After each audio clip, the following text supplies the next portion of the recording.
Welcome back to another episode of our preseason coaches chats for the SJHL, brought to you by Saskatchewan Construction Safety Association. We're heading to the Viterra Division in the Southeast today as we're joined by head coach and general manager of the Estevan Bruins, Drew Kocur. Drew, thanks for joining me today. Yeah, anytime. Thanks for having me. Obviously, we saw each other at the ballpark over the weekend in Regina. There's a couple Estevan connections there. Peter Lubardius, a long-time voice of the Estevan Bruins back in the day. Wanda Heron was there. A lot of Estevan folks made their way through Regina for that. But other than that, how did your summer go? Yeah, it was good. It was busy. It was a long summer, but it felt short, obviously, with 30 almost September. So been busy most days, and yeah, a little bit of golf, but it was pretty fast summer for sure. Of course, I saw just recently that your hockey camps got underway and went pretty well. How did that go? Your first time around with the hockey camps at the full reins with the organization. Yeah, I mean, honestly, it was great, and they're all the groups were filled up, and we were on the ice twice a day, and then there's dry land, and there was workouts. The whole 2 weeks is it's definitely a long haul, but we tried to make the most of it, and I think the kids quite enjoyed it. It was definitely good to see, and I think the community really liked it. Always a good way to kind of kick off the unofficial hockey season is getting those hockey camps going. So I always say, Drew, when you jump into a head coach and general manager role, I always feel like it takes 2 or 3 seasons to really put your full stamp on the team. But when I look at your team this summer and going into this season, I feel like you maybe had a chance to accelerate that process a little bit. It's a bit of I'll call it a fresh slate in Estevan. I feel like a lot of turnover and some new faces coming into town. But just in terms of you and yourself and your staff, how do you think your first full summer went at the helms in terms of roster construction and just setting up the team for the season? Yeah, I think for us, we evaluated the roster from last season, and kind of moving forward, and with our scouting staff, they're great, and we looked at a lot of different pieces that we needed to upgrade, and we brought in a lot of young 07s, young guys up front on the back end. We got really solid in the net, obviously out of the big trade there in the offseason as well, and then with our existing guys coming back as well. I mean, we think our foundation's pretty good so far, but I mean, we never really know until we get going, in a few weeks. But right now, we look good, and and we hope that we hit the ice running. For sure. Something I'm just curious about. I know you've coached and managed and recruited at different levels of hockey in the past. This is your first full summer recruiting at the junior A level. So what was maybe some positives, or was there some challenges to that? There's differences, or was it kind of just hockey is hockey and it was all the same to you? Yeah, I think the one thing that's different from junior B to junior A is just obviously all the agents that you get to talk to all the time with, and then obviously our scouts, they do a tremendous job. Our spring camp, we had 6 teams full, and it was awesome to see. And we actually listed a few guys out of there, signed a few guys out of spring camp. So the competitiveness was really high for our spring, and and I said it again, we can't say enough. Our scouts did a great job, and for me, a chance to just meet a lot of new people, and whether it's in person or on the phone. Yeah, I mean, like I said, we felt we had a really good summer, and we'll see where it goes.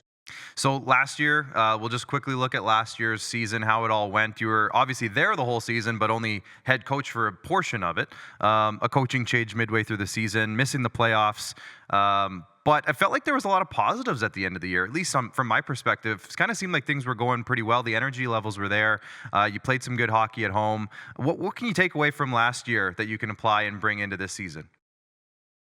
Yeah, I think just having an upbeat environment, moving in right away. So it's obviously with me, my first chance at junior A to be the guy. Bringing Tucker in, Millsy's back on full time. He's great to have around. For us, I mean, like I'm a high energetic guy and want the guys to be positive every day and working hard every day. Make sure that we're getting better every day, and make sure that they love coming to the rink and putting their best foot forward. Absolutely. So before we get to the players that have SJHL experience that are coming back, your returning group, the other day there was a bit of an announcement from your social media channels that there was a big slew of signings that you guys brought in of new players and young players. What can you tell me about that group? Maybe if you want to talk about each guy, you can, but just in general, that group of players that you were able to announce that were signed that are going to be coming to your fall camp. Yeah, for us, they're going with her scouts again and kind of our staff, and we wanted to kind of get more of a Western Canadian group coming in.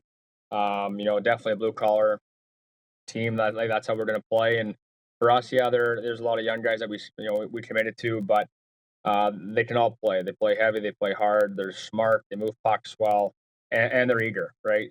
They all come from good programs, and we're really excited to see them get going here in a few weeks. That's awesome. And obviously, let's talk about now that returning group. Obviously, it's headlined by you and Rennie, who led your team in scoring last year, point per game kind of player. So obviously, huge piece to the puzzle there. But then you go out in the offseason, there's a lot of turnover with the group. You go out and make a couple of interesting trades. I think one specifically, we'll talk about the big one with Battleford's bringing in Rylan Williams, Logan Goodwin, Adam Scheck, and then Dylan Adams, who you mentioned in our conversation over the weekend at the baseball park. You were pretty excited there. So a big chunk of experience coming into the team with just one trade.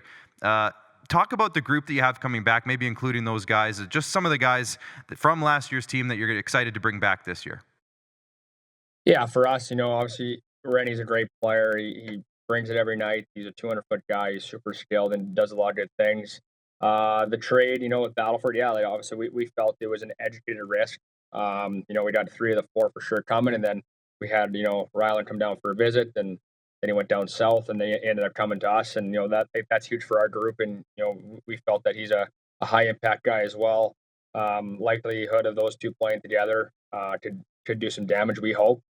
The back end, we need to have some more veteran presence there with Scheck and Goodwin, and and then we have Andrews coming back as well, and then just some of our 19-year-olds coming back. I mean, we have Onrait and Holte, and those guys, like they bring it every night. They know what they are. They work hard, and then kind of again, just like our like the 18-year-olds coming up, and we have a couple 17-year-olds as well. So for us, we feel that they're ready to play, and and again, we're excited to see kind of where things get going here. Yeah, for sure. Now, last year, 7 goalies saw time for the Bruins. Probably one of the higher numbers, I would say, in the league. You mentioned you got a goaltender as part of that big trade we talked about. But what are you looking at right now in terms of a goaltender situation heading into camp? I'm sure there's a bit of competition there. Yeah, we'll have 3 guys coming in, and for us, we want to have obviously a starter would be for sure great, and then obviously a guy that can also play some games and play some minutes, and kind of help us out in the back half, and then. Yeah, I mean, we're gonna have probably 3-4 guys pushing for a job at camp. We're really excited to see Dylan come in and kind of take the net. But yeah, I mean, for us, we're excited to see at camp kind of what we all have.